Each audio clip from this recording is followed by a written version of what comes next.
2021. Let's head into the KUAM News Zoom room. We're standing by from the FSM consulate. We have Nadine Songani and Sylvia Elias. Good morning, ladies. Good morning. Happy day. Good morning. Sylvia, I like your background, but I think Nadine wins the background competition for this morning. Nadine's always got the most awesome virtual backgrounds. Right, yeah. Yeah. She's like, like a hunting game for me when I do these interviews. Nice. It makes me look at old pictures. Right, that's classic. The woven mat was incredible. I must say, when you used that one, that was really good. So where's the background picture of? Where is it from? This is also a shot of an island where my dad is from in Chuuk, but this was taken in the 60s. So I just love yeah. There's a vibe, right? It's nice. Well, let's get right into it because Teresa Philippin, the FSM consul, had said, I'm going to send my top 2 guns to the link this morning. So here we are. We just wanted to get an update. I guess first, if we could, ladies, start with the status of the repatriation flights into the FSM.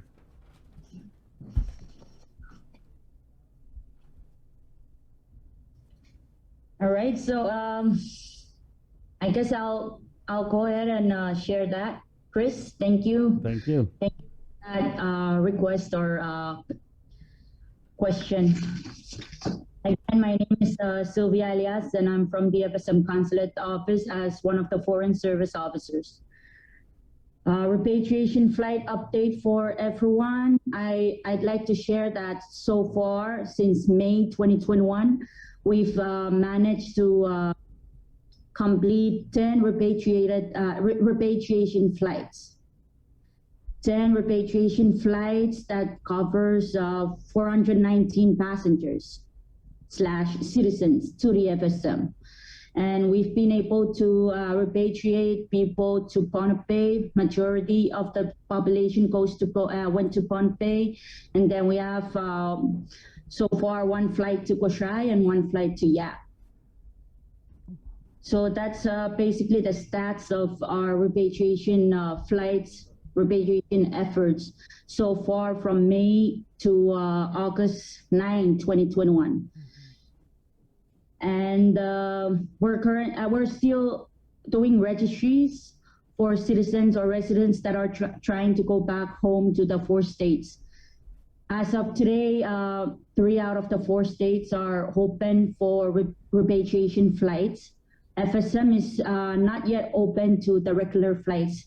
We're still calling it the repatriation flights, and Pohnpei, Koshrai, and Yap are already started with bringing back their citizens via repatriation flights.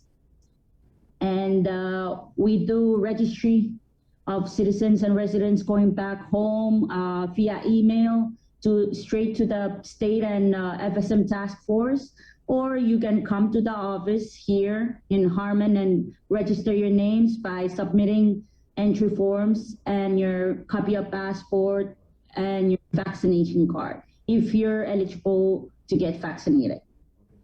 But the requirements are still the same. You must be fully vaccinated, right? And you have to go through the pre-quarantine, the negative COVID test, all of that, and then quarantine once you get there, right? Yes. All this. Okay. Yes. When is the sorry. No, go ahead. Go ahead.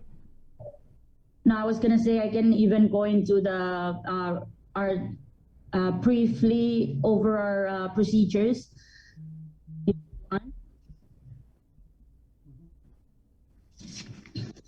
So basically, as I was saying, you register via email to the task forces or at our office submitting your applications to the 3 states I already shared with a copy of passport and your vaccination cards. And that's when the selection process begins with the FSM National Task Force in consultation with Pohnpei State Task Force. So basically our consulate office here on Guam, we're assisting with registering people, following up on their status of their applications with the task forces back in the FSM.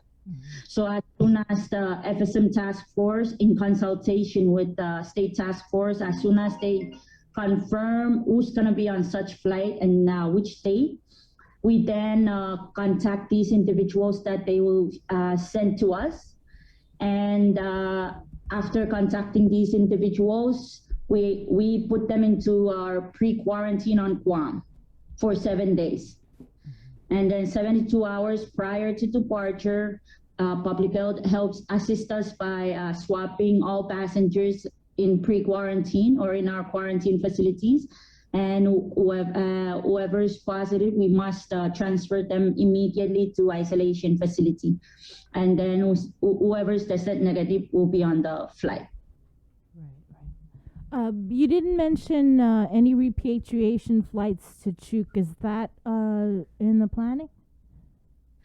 Chuk is looking at opening up soon, but right now, Chuk is the only state that haven't opened up their borders for repatriation flights. Mm-hmm. But there's some talks in opening up soon, next month if possible. Mm-hmm. But we'll see. Yeah.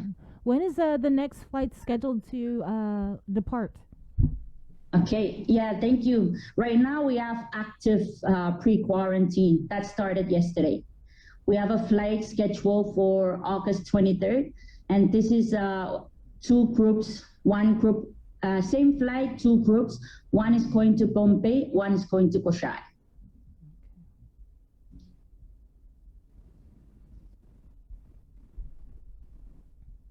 You know, one thing I have to say, we had the president on, President Panuelo, and what a great interview with the president. He was just talking about all the things they've been implementing over there in the FSM. For example, the mandatory vaccinations for all residents in the FSM. And then I'm just reading here that he's mandating all individuals and organizations receiving money from the FSM national government to show evidence of COVID-19 vaccination.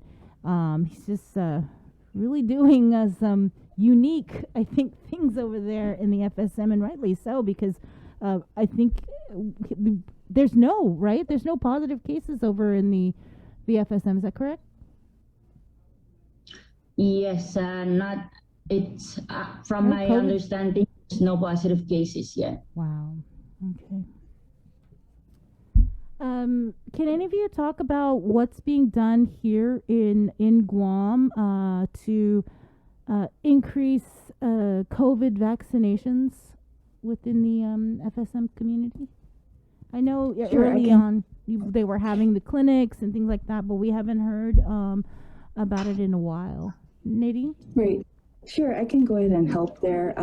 Just to clarify, I'm not with the FSM consulate office, but I do assist with the FSM Association, and we work closely together because we have the same audience or same populations. So to your question, while we have not necessarily set up any clinics, very, very visible or public clinics that's targeted to our audience, we still work closely with individuals more directly in setting up appointments for them or guiding them to what vaccination clinics are available.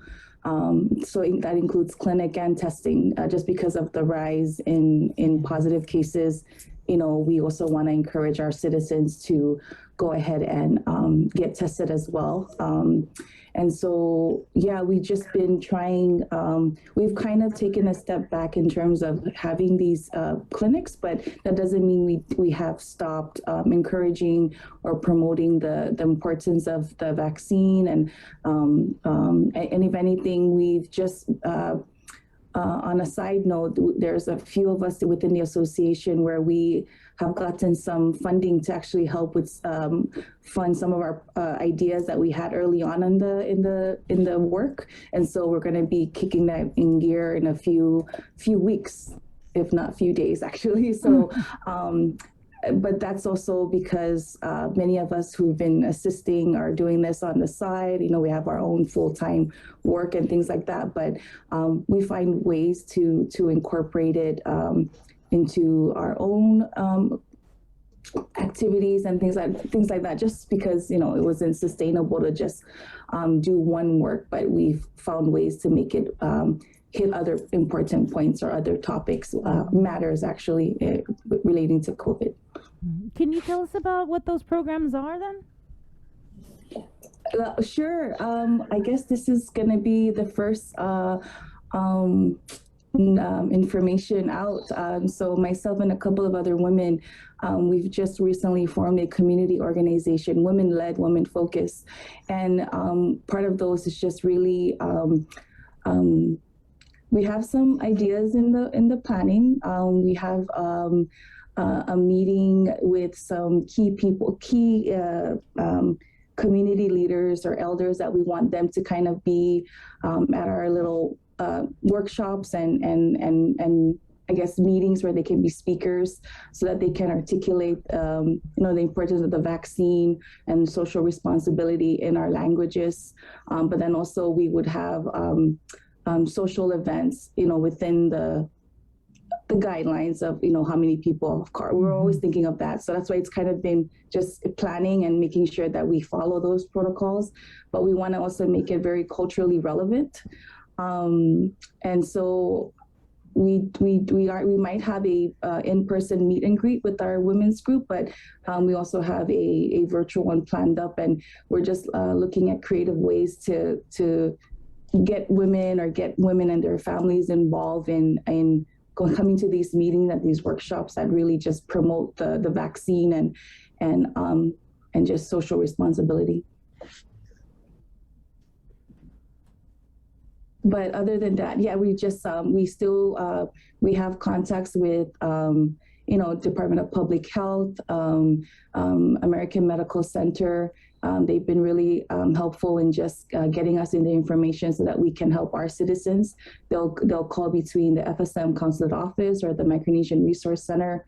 In the event that we're able to set up a clinic, we'll definitely let you guys know so you can help us promote it as well. And around what time? You said in a couple days, possibly you might launch this. Yeah, I'm hoping. We have the women's group, which many of them are from the FSM Association as well.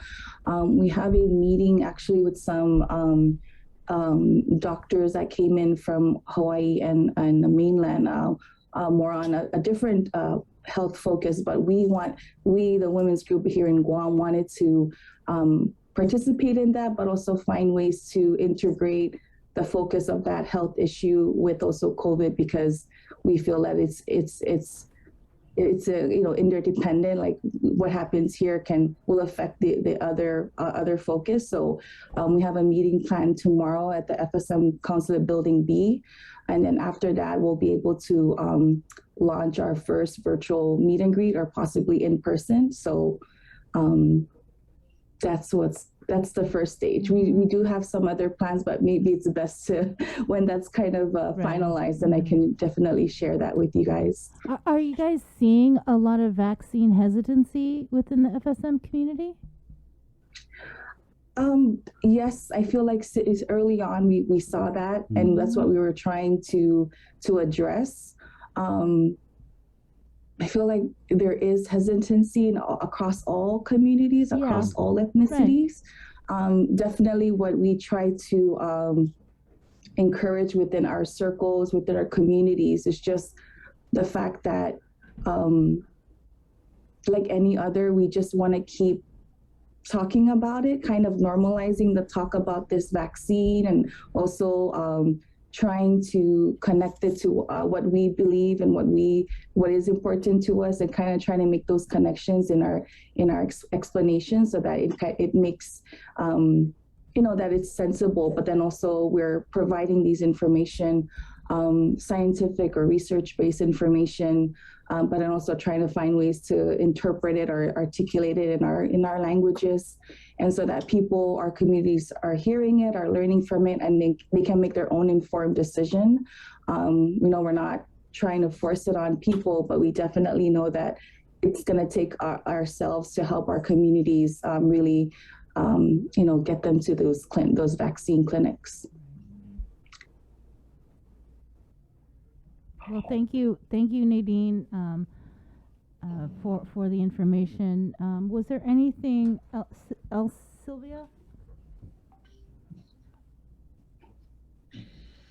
Well, I guess I just want to thank all our partners on behalf of FSM Consulate, all our partners that's been supporting and assisting us since day one of our repatriation efforts and activities. Partners, especially thanks to CAFQUAM for public health has been assisting us with our PCR test and results and everything. And of course, our DPW for assisting us in transporting our passengers from the hotel to the airport. And thanks to our airport police, they've been really supportive in escorting us and assisting us at the airport. Also, thanks to United for the assistance and the partnership. I would also like to thank Vital Energy on Guam for their support as well. And lastly, to those hotels that we've been partnered with, Grand Plaza Hotel, thanks to the team for awesome support and partnership. As just like Guam Airport Hotel, Tusitani, thank you all for all the support and assistance throughout the 6 months of repatriation efforts and activities so far. And thank you all. Yeah. Nadine, I actually did have one more question I wanted to follow up on because it was kind of brought up, and somebody was mentioning to me that there may have been some sort of a task force or some kind of group that was formed to kind of take a look at what happened in that Tamuning shooting, that fatal shooting involving the off-duty police officer. Do you have any information about that? Sure. So when the news came out, obviously, well, even for myself, I'm going to be speaking more from a personal perspective, if that's okay. Yeah. It took me a couple of days to really read the news and really reflect on it. And obviously, it's an issue that was very personal, and I was able to connect with others from our our association, our community, who felt the same and wanted to, had questions as well. And so I had asked to meet with other members who were interested to kind of reflect together and kind of see what we can do to help. Just because, at least what I was thinking is, if I were ever in that situation, like the widow of the or a family member of the person who died, I would have appreciated that there was someone who cared enough to talk to me or find out ways to understand what happened. And so, yeah, I was grateful for the support to sit down with many of the association members to kind of walk me through or understand together. But it was also a very contested issue. And so many of us just wanted to make sure that while we're trying to understand this, we also are being careful about, we just want to be careful with everything that's involved, the people involved, and so for myself and some other members, especially the women, when we formed our women's group, we wanted to reach out to the widow. We met with her. We were able to help, get her some things that she needed. Very minimal, just because there's just a lot going on, and